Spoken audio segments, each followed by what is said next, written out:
Qatar पर हमला करना अमेरिका पर ही भारी पड़ गया इजराइल का। जी हां, कतर को कैसे कैसे ट्रंप ने मनाया, और यहां तक कि वो मंजर भी आपको याद होगा जब नेतन्याहू डोनाल्ड ट्रंप से मिलने अमेरिका पहुंचे थे, व्हाइट हाउस में बिठाकर पर्चे पे ट्रंप ने लिखवाकर कतर के अमीर को फोन करवाकर माफी पढ़वाई थी और माफी मंगवाई थी। ये सब भारी पड़ा इजराइल पर, और इतना भारी पड़ा कि दोस्तों पहली बार कतर का बेस अमेरिका में खुल रहा है। यह होता है भाई साहब गलती का पूरा फायदा उठाना। कतर और अमेरिका, वीडियो देखिए, कतर और अमेरिका के बीच अग्रीमेंट हो गया है। अब कतर का जो एयरबेस होगा F-15, जहां पर भारी भरकम तैनात होंगे, वो अमेरिका के अंदर होगा, और वहीं उसी बेस पर अमेरिकी फौजियों के साथ कतर की एयरफोर्स ड्रिल करेगी, ट्रेनिंग करेगी। यानी ये बहुत बड़ी बात है कि अरब देश का, एक अरब का अमेरिका के अंदर एयरबेस होगा। वहीं सीरिया के विदेश मंत्री लेबनान पहुंचे हैं। लेबनान के राष्ट्रपति और प्रधानमंत्री और विदेश मंत्री यानी पूरी कैबिनेट से मुलाकात की है। कहा जा रहा है कि सीरिया और लेबनान एक दूसरे के साथ डील कर सकते हैं और साथ में काम करने के लिए तैयार होंगे। लेबनान के पार्लियामेंट स्पीकर ने कहा कि गाजा की डील होने के बाद इजराइल को मजबूर करना चाहिए कि वो लेबनान में भी सीज फायर को माने। याद दिलाना चाहूंगा कि लेबनान में सीज फायर वो कर चुका है, लेकिन वो क्या ही कर चुका है, सीज फायर के बाद भी आज भी इजराइल लेबनान पर हमले कर रहा है। आप ये मिडिल ईस्ट स्पेशल रिपोर्ट देख रहे हैं। मिडिल ईस्ट से जो भी बड़ी जानकारी अब तक आ रही है मैं आपको दे रहा हूं। जैसे ये 2 लाख फिलिस्तीनी गाजा के वापस अपने अपने घरों की तरफ लौटे हैं। बेशक उन जगह अब घर नहीं, मलबा है, लेकिन अपनी जमीन पर जो छितर कर अलग चले गए थे, वो वापस 2 लाख फिलिस्तीनी अब तक अपनी जमीन पर आ चुके हैं। अल्हम्दुलिल्लाह लगातार गाजा में लौटने का मंजर नजर आ रहा है। गाजा के लोग जो अपने इलाकों से भाग गए थे या भगा दिए गए थे, वो सब अल्हम्दुलिल्लाह वापस लौट रहे हैं।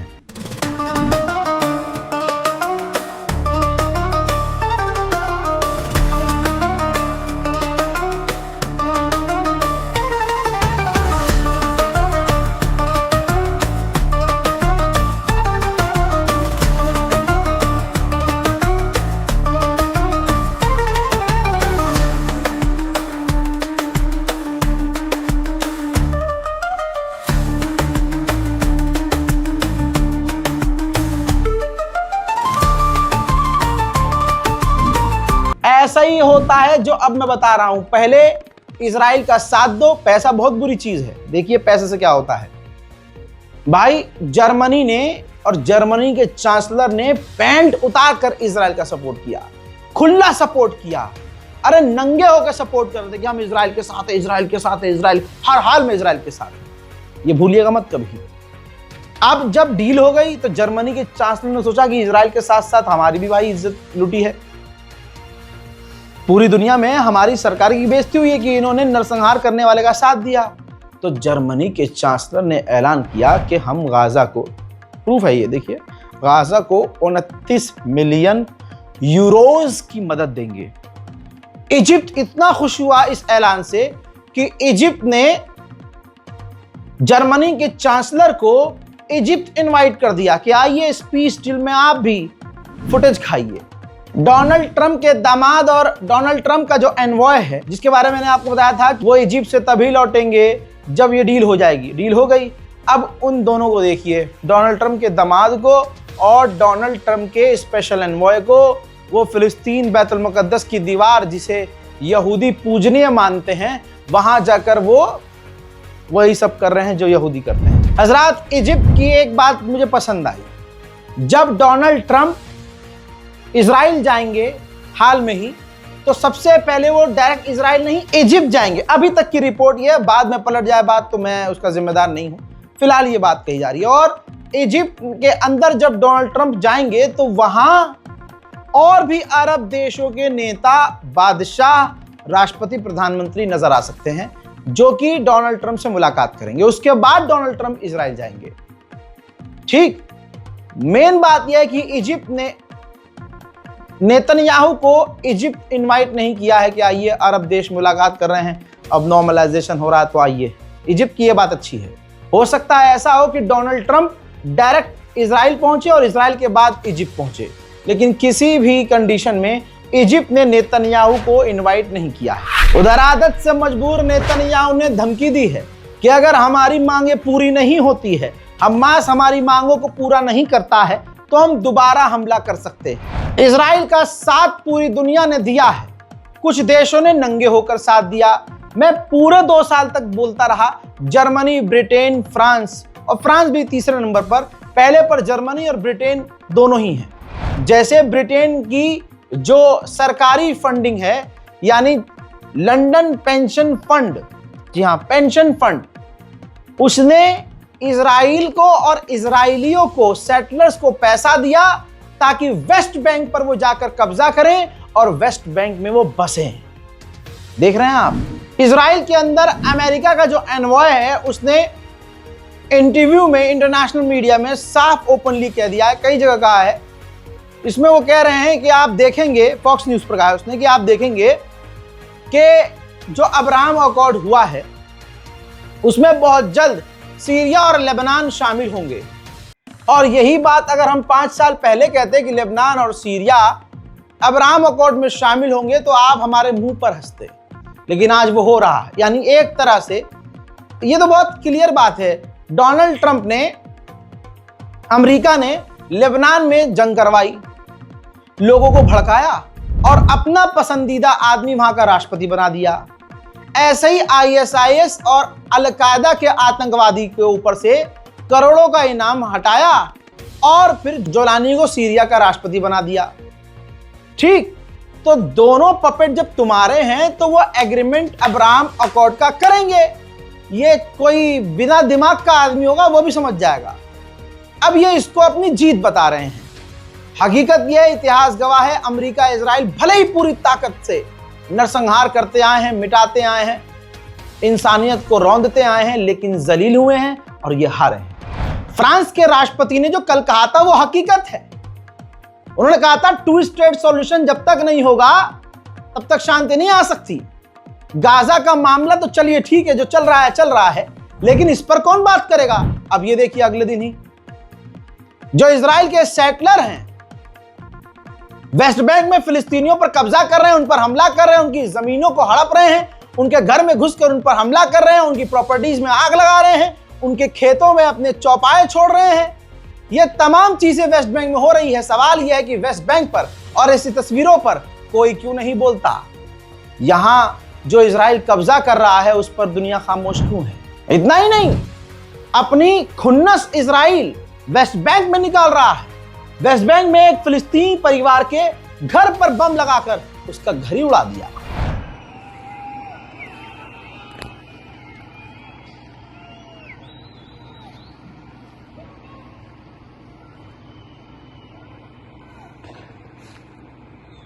Yes.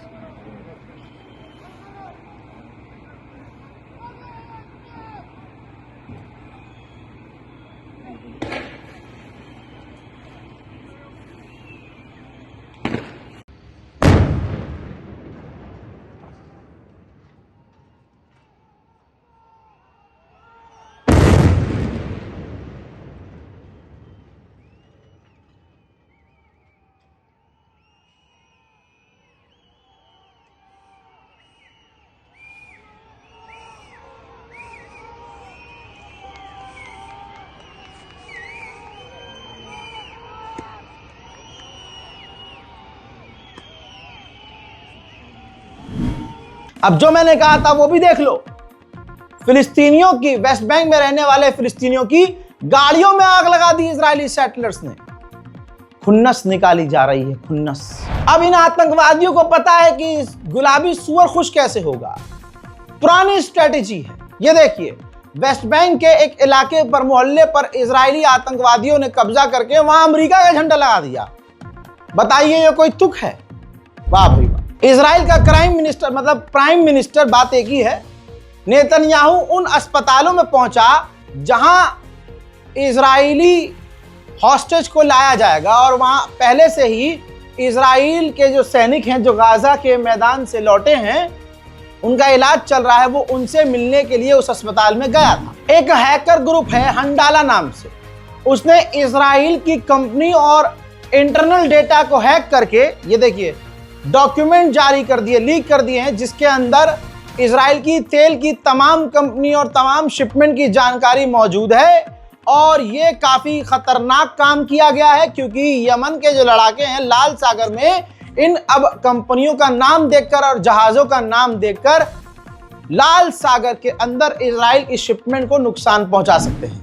वहां चाइना ने कह दिया कि हम कदम उठाने वाले हैं और उठाएंगे अमेरिका के खिलाफ, जो ईरान का नाम लेकर अमेरिका हमें टारगेट कर रहा है और हमारी कंपनियों को बैन कर रहा है। उधर यूके, फ्रांस, जर्मनी दोबारा ईरान से न्यूक्लियर टॉक करने की तैयारी में है क्योंकि कल तो पता चल गया होगा इजराइल ने हक दिया है और रूस के जरिए ईरान को मैसेज भिजवाया है कि हम लड़ना नहीं चाहते हैं पिताजी, हमारी ये नहीं कहा है, जाहिर सी बात है नेतन्याहू ने कहा है कि हम लड़ना नहीं चाहते, हम पीस चाहते हैं, शांति चाहते हैं। हालांकि ये जाल भी हो सकता है। सारा जवाब ईरान के जनरल ने दे दिया जो हकीकत है। आप इस बात को खुद समझेंगे। ईरान के कमांडर ने कहा कि दुश्मन जानता है कि हम परमाणु नहीं बना रहे थे, हमने विदेश से कुछ इंपोर्ट नहीं किया है, हम पर पाबंदी लगाई गई, इल्जाम लगाया गया, बैन लगाया गया, लेकिन आज ये क्लियर है कि दुश्मन को हमसे प्रॉब्लम ये है, परमाणु प्रॉब्लम नहीं है कि हम बना रहे हैं, हम बना ही नहीं रहे, उन्हें पता है, लेकिन प्रॉब्लम ये है कि हम साइंटिफिकली काफी ग्रो कर रहे हैं, हमारे वैज्ञानिक एडवांस हैं, हमने अपने हथियार खुद बनाए हैं और अच्छे हथियार बनाए हैं और इतने कैपेबल हैं कि हम हथियार बना भी रहे हैं और हम बेचने को भी, एक्सपोर्ट करने को भी तैयार हैं। सुनिए इनका बयान।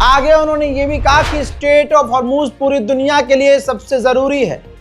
पूरी दुनिया का आधा सामान तो वहीं से इंपोर्ट एक्सपोर्ट होता है, वहीं से ट्रेड होता है, लेकिन उसको बंद करना है या चालू रखना है, इसकी पावर हमारे टॉप लीडर यानी आयतुल्लाह सैयद अली खामनाई के हाथ में है। उन्होंने ये भी कहा जो यूएई को लेकर प्रोपेगेंडा चल रहा है कि हमारा जो गल्फ में 3 आइलैंड है वो किसी और का नहीं है, वो सिर्फ और सिर्फ हमारा है।